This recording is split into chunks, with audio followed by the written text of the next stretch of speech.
Hello बच्चों, कैसे हैं आप सभी। उम्मीद है आप सभी अच्छे होंगे। तो एक ज़रूरी सूचना के साथ हाजिर हो चुकी हूँ। जैसे कि मैंने बताया है कि मेरे चैनल पर आप सभी को कोई भी अपडेट हो रिजल्ट से रिलेटेड, चाहे वो 10वीं के हो चाहे 12वीं कक्षा का हो, आपको रिजल्ट का अपडेट ज़रूर से ज़रूर मिलेगा। तो मैं अब ये नई अपडेट के साथ हाजिर हो चुकी हूँ। मुझे पता है कि आप सभी को रिजल्ट का बेसब्री से इंतज़ार है। तो रिजल्ट तिथि को लेकर के ज़रूरी सूचना आई है, वही मैं बताने जा रही हूँ। लेकिन उससे पहले एक आपको अपडेट दे देती हूँ कि क्या हो रहा है कि अभी रिज़ल्ट का दौर चल रहा है। तो सभी बोर्ड्स अपने अपने रिज़ल्ट जारी कर रहे हैं, लेकिन उसमें एक और चीज़ सामने आ रही है, वो है fake link circulation. Fake link circulate हो रहे हैं। तो अगर आपको कोई ऐसा फेक लिंक दिखाई देता है तो आपको उसको क्लिक नहीं करना है। पहले आपको जो ऑफिशियल्स हैं वहाँ पर आपको चेक करना होगा, फिर उसके बाद ही आप कोई ऐसा वैसा लिंक क्लिक करिए, क्योंकि फेक लिंक सर्कुलेशन आप सभी के लिए अच्छा नहीं है। अगर आप उनको क्लिक करते हैं तो हो सकता है कि वो फेक हो और आपका कुछ भी आईडी वगैरह ये सब चीज़ों का आपको परेशानी आ सकती है। तो इसीलिए मैं आपको सावधान कर रही हूँ कि फेक लिंक्स पर क्लिक वगैरह नहीं करना है। अब बात करते हैं डायरेक्ट रिज़ल्ट पर कि आप सभी रिज़ल्ट का इंतज़ार कर रहे हैं, और कुछ बच्चे तो ऐसे होंगे कि जिनको बहुत ही ज़्यादा ऐसे और भी बाकी सारी चीज़ें हैं जिनमें उनको लग रहा होगा कि क्या रिज़ल्ट में ग्रेस मार्क्स में मिलते हैं, या फिर किसी का एग्ज़ाम अच्छा नहीं गया होगा तो उनको भी ये लग रहा होगा कि क्या हमको ग्रेस मार्क्स मिल करके पास हो सकते हैं, या फिर किसी का एग्ज़ाम अच्छा गया होगा तो उनको लग रहा होगा कि हमारी परसेंटेज कैसी आएगी, या फिर सप्लीमेंट्री। हर एक चीज़ के बारे में सब किसी न किसी को रिज़ल्ट के साथ साथ ये भी समस्याएं हैं जिनसे बच्चे जूझ रहे हैं। दिमागी जो भी दिमाग में उनके ये सब चीज़ें आ रही हैं। लेकिन सबसे पहले रिज़ल्ट की अपडेट दे देती हूँ, जो ज़रूरी सूचना रिज़ल्ट तिथि के बारे में आई है, फिर उसके बाद ये इन सब बातों की चर्चा करेंगे। तो ये एक न्यूज़पेपर का कटआउट है, अमर उजाला की खबर है ये, कि यहाँ पर आप देख सकते हैं कि क्या लिखा हुआ है। यूपी बोर्ड की 10वीं और 12वीं की परीक्षाओं में शामिल हुए 54 लाख से अधिक छात्र अब अपने नतीजों का बेसब्री से इंतजार कर रहे हैं। ऐसी संभावना है कि बोर्ड इस वर्ष भी अप्रैल के अंतिम सप्ताह तक परिणाम घोषित कर सकता है। गौरतलब है कि पिछले साल उत्तर प्रदेश माध्यमिक शिक्षा परिषद ने 20 अप्रैल को रिजल्ट जारी किया था। ऐसे में उम्मीद की जा रही है कि इस बार परिणाम इसी समय के आसपास घोषित किए जाएंगे। तो अब आप देख सकते हैं कि आज कितनी तारीख हो चुकी है। आज हो चुकी है 21 अप्रैल, ठीक है। और रिज़ल्ट, अब तो मैं आपको एक बात बता देती हूँ कि मैं अपनी हिसाब से मैं एक चीज़ बताने जा रही हूँ आप सभी को, ठीक है, कि जो रिज़ल्ट है वो आपका अब जैसे कि पिछले साल 20 अप्रैल को आया था, तो अब वो 20 अप्रैल की डेट तो निकल चुकी है, ठीक है। तो अब आपको ये समझ में नहीं आ रहा होगा कि अगर 20 अप्रैल, तो इस बार कहीं मई का महीना तो नहीं खिंच जाएगा रिज़ल्ट के लिए।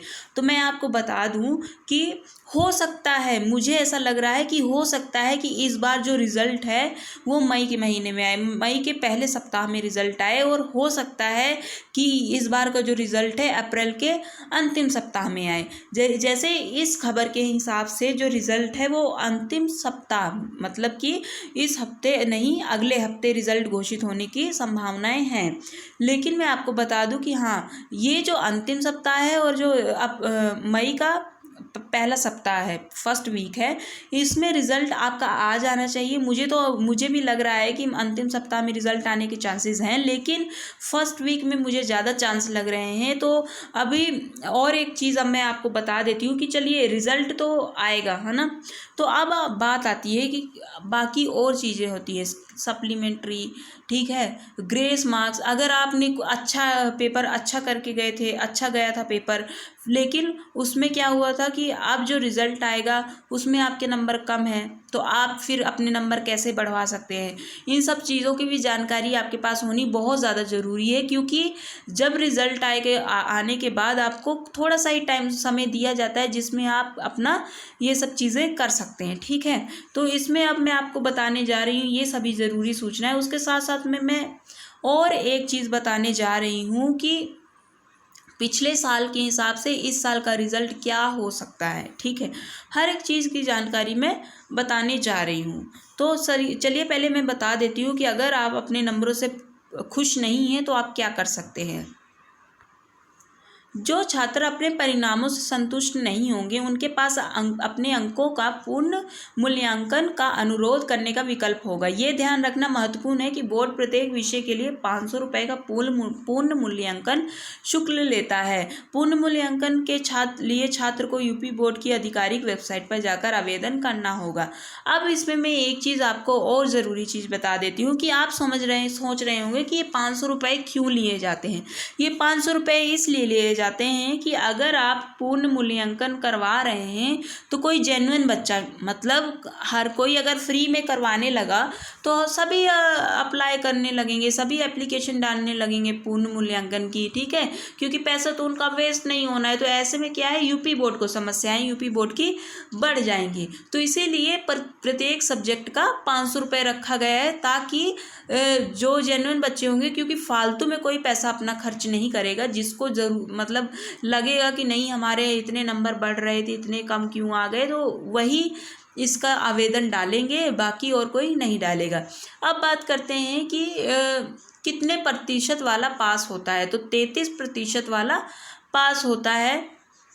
और एक और चीज़ आपको मैं बता देती हूँ कि जैसे ही आपका रिज़ल्ट जब घोषित होना होता है ना, तो मैं आपको एक चीज़ बताती हूँ कि उससे पहले आपको बता दिया जाता है, बोर्ड की तरफ से एक नोटिस जारी किया जाता है जिसमें कि ये घोषणा की जाती है कि रिज़ल्ट आपका कल घोषित होना है या फिर क्या कैसे है, ये सब चीज़ों की घोषणा की जाती है, ठीक है। फिर रिज़ल्ट घोषित किया जाता है। और रिज़ल्ट कितने बजे तक में घोषित होता है? रिज़ल्ट आसपास 12 से 1 बजे, 11, 12, 1 ऐसे ही इस टाइमिंग पर रिज़ल्ट घोषित होता है हर साल। तो इस साल, पिछले साल 20 तारीख जैसे कि रिज़ल्ट घोषणा की तिथि थी, और इस साल जो है यही है कि मुझे यही लग रहा है कि इस साल या तो अप्रैल के ये जो आखिरी सप्ताह है इसमें रिज़ल्ट आ सकता है, या फिर मई का पहला जो सप्ताह, फर्स्ट वीक है, उसमें रिज़ल्ट आ सकता है आप सभी का। और आप कमेंट में ये ज़रूर बताइएगा कि आप अपना रिज़ल्ट कैसा सोच रहे हैं, समझ रहे हैं, आपका रिज़ल्ट आपको क्या लग रहा है कि कैसा रिज़ल्ट आप सभी का आएगा। लेकिन एक चीज़ और मैं बार बार बोल रही हूँ कि फेक लिंक्स, फेक चीज़ों पर बिल्कुल ध्यान मत दीजिएगा और इन सब चीज़ों से बचिएगा, क्योंकि ऐसे होता है, हर साल होता है कि रिज़ल्ट घोषणा के टाइम में फेक लिंक सर्कुलेशन या फिर ये सब चीज़ें होती हैं जिसमें कई स्टूडेंट्स, विद्यार्थी फंस जाते हैं। तो आपको यही मैं एक जागरूकता वाली बात बता रही हूँ कि आपको ऐसा नहीं करना है। और रिज़ल्ट के बारे में कोई भी और जानकारी आएगी तो मैं आपको ज़रूर हर एक इन्फॉर्मेशन प्रोवाइड करने की रखूँगी। और अगर कोई और बोर्ड वाला ये वीडियो देख रहा है तो आप अपनी बोर्ड ज़रूर बताइएगा कि आप किस बोर्ड के हैं, और आपका तो आप उस बोर्ड की जानकारी रिज़ल्ट की लेना चाहते हैं तो मैं आपके लिए भी वीडियो बना दूंगी, आपको भी मैं उस रिलेटेड इन्फॉर्मेशन प्रोवाइड करवा दूंगी। बस आपको मुझे कमेंट में बताना होगा। उसके साथ साथ एक और चीज़ का आपको अनुरोध करना चाहूँगी मैं कि प्लीज़ अगर आप ये वीडियो देख रहे हैं तो प्लीज़ आप इस चैनल को मेरे सब्सक्राइब कर लीजिएगा, वीडियो को लाइक भी कीजिएगा और ज़्यादा से ज़्यादा लोगों तक शेयर कीजिए ताकि जागरूकता फैले और लोग फेक चीज़ों से बचें। यही जानकारी है जो मैं आपको देना चाहती थी। और रिज़ल्ट के लिए मैं भगवान से प्रार्थना करूँगी कि सभी पास हों, सबके अच्छे परसेंटेज आए, सब कोई इस साल सभी रिज़ल्ट में पास हों। और कमेंट में भी आप ज़रूर लिखिएगा ईश्वर से प्रार्थना के लिए। और अपने आप में ना ये मैनिफेस्टेशन एक वर्ड जो आपने अगर सुना हो कि अगर आप अच्छा सोचते हैं ना तो आपके साथ हमेशा अच्छा ही होता है, ठीक है। कुछ अगर बुरा भी होता है ना तो इंसान सोच लेता है कि हमारे साथ बुरा हो रहा है, लेकिन वो असल में बुरा नहीं हो रहा होता है। आपके आगे चल के अगर कुछ पहले अच्छा हुआ हो, आगे चल के उसी अच्छाई में बुराई छिपी हो, तो भगवान आपको पहले ही बचा लेते हैं कि नहीं। तो इस चीज़ को, किसी भी चीज़ को अच्छा या बुरा नहीं सोचना है और अपने आप में एक पॉजिटिव थिंकिंग लेकर के आइए आप सभी, ठीक है, कि नहीं हमारा रिज़ल्ट तो अच्छा ही आएगा। ये सब चीज़ों के बारे में सोचिए, अच्छा सोचिए। अभी जो है और भी चीज़ें आप डिस्कस कर सकते हैं, मैं ज़रूर आपको मेंटरशिप दे सकती हूँ, मैं आपको ज़रूरी सलाह दे सकती हूँ। अगर आपको फ्यूचर के लिए कुछ भी पूछना है कि हमको आगे क्या पढ़ाई करनी चाहिए, कौन कौन से कोर्सेज़ लेने चाहिए, कॉलेजेस के बारे में कुछ भी अगर आपको पूछना है तो आप कमेंट कर सकते हैं। मैं इन सब चीज़ों की भी आपको इन्फॉर्मेशन प्रोवाइड कर सकती हूँ। सो यही चीज़ें हैं जो मुझे बतानी थी, आप सभी को हेल्प करना मेरा काम है। और मुझे अच्छा भी लगता है कि अगर किसी की मेरी वजह से हेल्प हो, तो ये सब चीज़ें मैं आपको बता रही थी। तो अभी के लिए इतना ही। वीडियो को लाइक ज़रूर करिएगा और चैनल को सब्सक्राइब कर लीजिएगा और इस वीडियो को ज़्यादा से ज़्यादा लोगों तक शेयर भी कर दीजिएगा। सो शुक्रिया आप सभी का, थैंक यू। और